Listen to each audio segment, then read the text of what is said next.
There is a pattern in history that is systematically ignored, not because it is invisible, but because it is inconvenient.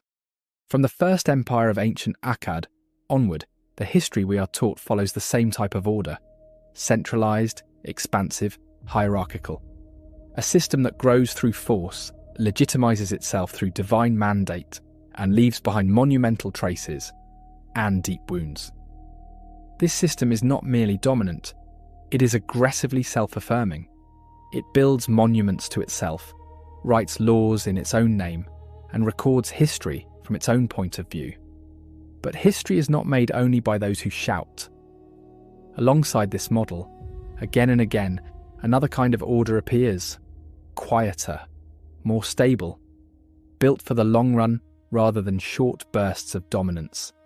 A system that does not aim for maximum power, but for minimum fracture, and survives precisely because it does not try to dominate everything. If we were to look for a social order that comes closest to a functional good, not an ideal, but a sustainable balance, this is where we find it. In the Bronze Age, this contrast becomes tangible. Akkad and Old Babylon embody the logic of the center. Order is created through force and maintained through fear. Opposite them stand the Hyksos and the Mitanni, not as chaos, but as a countermodel.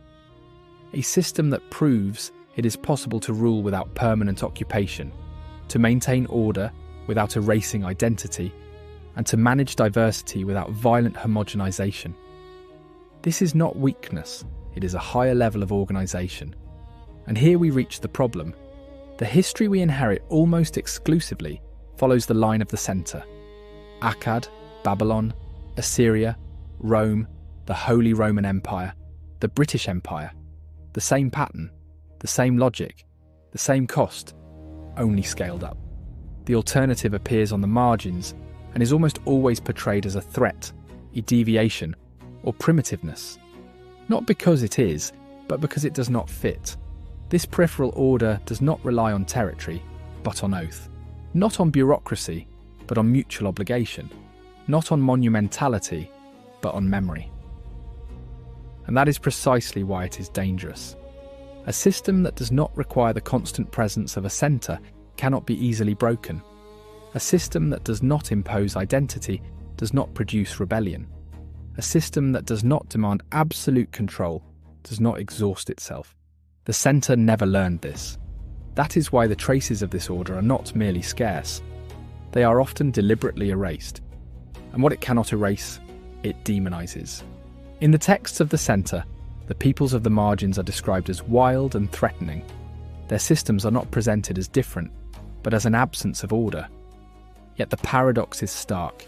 These systems are organised around order and oath as their core, while the centre labels them chaotic, even as they repeatedly return from the periphery and imprint their structure onto the very civilization that denies them. To see this clearly, we must stop listening to what the centre says about itself and start examining how systems actually function.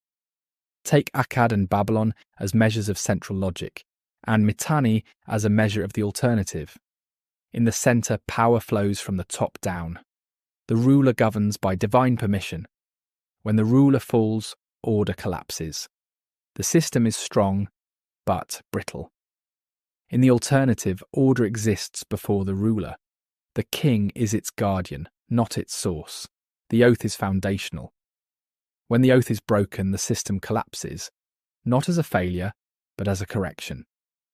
Law in the centre is codified and cold. It serves the state. In the alternative, law is relational. It serves stability. Justice lives not in tablets, but in remembered obligations. The centre seeks homogenization. Difference is a problem to be solved. The alternative uses difference as a buffer. Diversity is not a threat to order. It protects it from fracture. The centre controls space through walls and armies.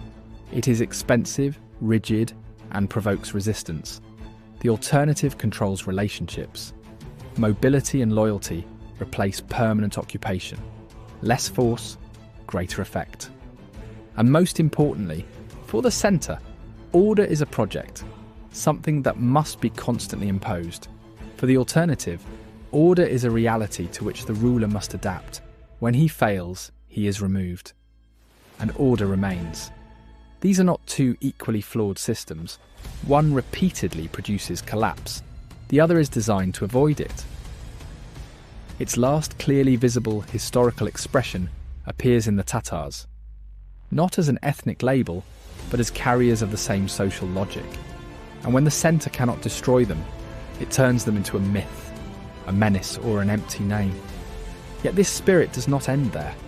It withdraws into a layer that is difficult to name, but easy to recognise by its structure, and continues well into the late 19th century, hidden within ideas we now consider civilised.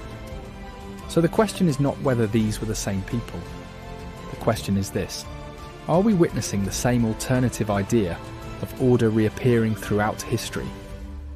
Or have we been trained not to recognise it, because recognising it would force us to rethink civilization itself? In the next video, we continue dismantling these two systems and begin connecting the scattered fragments of an alternative civilization that history has systematically tried to forget.